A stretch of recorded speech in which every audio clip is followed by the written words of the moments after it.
All right, Mario. So here's the truth. Uh, if you're gonna play the game athletically, you have to do with what athletes in other sports would do. So when I see a home run hitter in baseball stacking on the left side, keeping the weight on the left, then I'll think about this as being somewhat nearer an athletic movement. But staying on your left side doesn't make any sense to me because you're robbing yourself of at least 10% of the power that you can get by using some of the weight transfer. There is a little bit of weight transfer, and of course yours is starting on the left. So how do you get more power out of not really doing anything? So you're on the left the whole time. So that would be one strike. Also, there's a little movement that the guys make to going a little bit up and then dropping a little bit down. That's another 10% power, where I don't see a whole lot of movement to lift the body weight up on the backswing. All I see is turning. Now, let's get to some of the more nitty gritty stuff. On the backswing, your shoulders are turning very, very level, and they should tilt a little bit down. So you want to feel a little bit of bend here in your, I guess you could say it's close to that lower spine.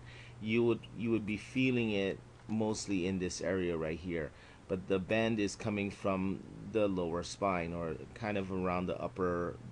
It's L4, L5, someplace in there, the upper lumbar and the lower thoracic. Um, so once you get the shoulders tilted, your arms should be going up, and again, that contributes to some of the power loss.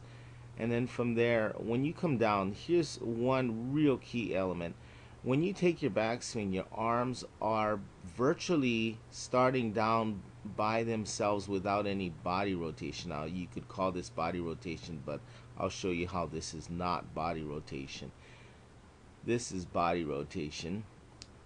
This is the right elbow driving really hard. Your elbow's already low, so it can't drive much lower. Otherwise, you get so far under the plane you wouldn't hit it. And then coming through the ball, you see this is an interesting kind of release pattern because this is close to the knife edge. Now I have no idea where uh, the club face really is in this area, but I'm assuming since you say you draw it and hook it, sometimes that would be relatively square to close. So that's fine. But this is not quite the, again, body rotation that we look for.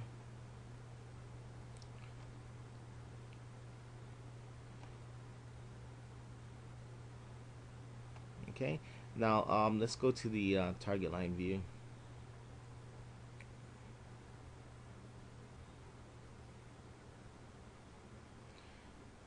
Okay, so from this side again, shoulders going way level versus tilting down, which is more logical to me because we're hitting the object balls on the ground. Okay, very low on the right elbow, which also means, okay, so when the elbow goes behind you, this is called external rotation of the shoulder will occur. Right arm abduction, or the elbow kind of getting a little bit behind the body rather than staying out front. And then what this typically does is it triggers the incorrect start down of the right elbow. So basically from this position here, again, Keegan's arm shoulder is in internal rotation. Yours is in external rotation. The first move down, if you're going to throw a ball sidearm like a second baseman, the first, or like skipping stones, as they say, the first move down should be the right elbow driving forward, right, to create external rotation. So the more this arm gets, laid back, I guess you could say that it's externally rotated and adducted. Here you are already in that position at the top of the backswing. So what happens, that leak that I was telling you about, This is basically going into internal rotation at the start. It's basically, if you had an upright swing, you have an over the top swing. It's just flat, and you're still coming over the top.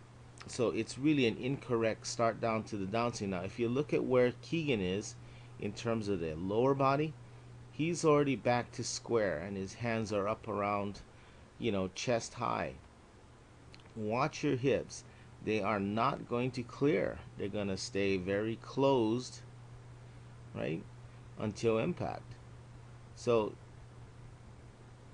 again, if you look at any baseball player, they are cleared, totally cleared, okay, and you barely get to a place where you're, let's stop that.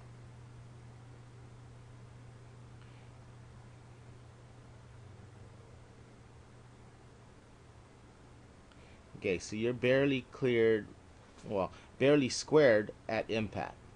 So that is basically saying we have an arm swing. We have not rotated. We have not cleared the body. Um, there is no lordosis. So this is a slight arch that's in Keegan's body here, or in his spine. Your lower spine looks virtually straight.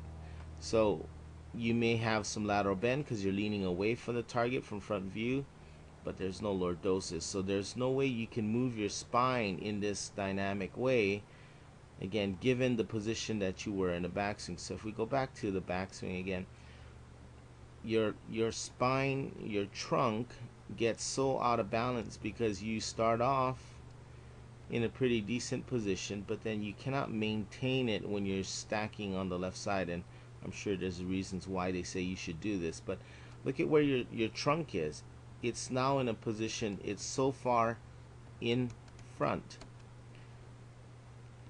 Okay, so this is not the way nature built your body to move. But again, everyone says that's how it's done the easiest. Well, it's not easy if you struggle with this for years, isn't it? So I'd look for a total revamp. I mean, this is not hard if you just start doing some more athletic movements.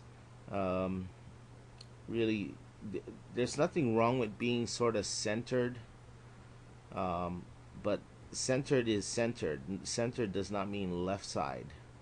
So, from the backswing standpoint, I mean, there's not a huge need to shift a whole lot to the right side. I mean, I don't think that that's what Keegan's doing or what Woodland's doing is excessive in any way. But it is loaded on the right side versus onto the left side, and that's where they can use, again, some of the weight shift and gravity to help them hit the ball a little bit farther than somebody who's staying on the left side the whole way. I'll be busy in some lessons this morning, but I'll have some time. I think my first afternoon lesson's about 2:30, so someplace in the after noon I'll have some time to talk with you. If not, Tuesday is far lighter day for me.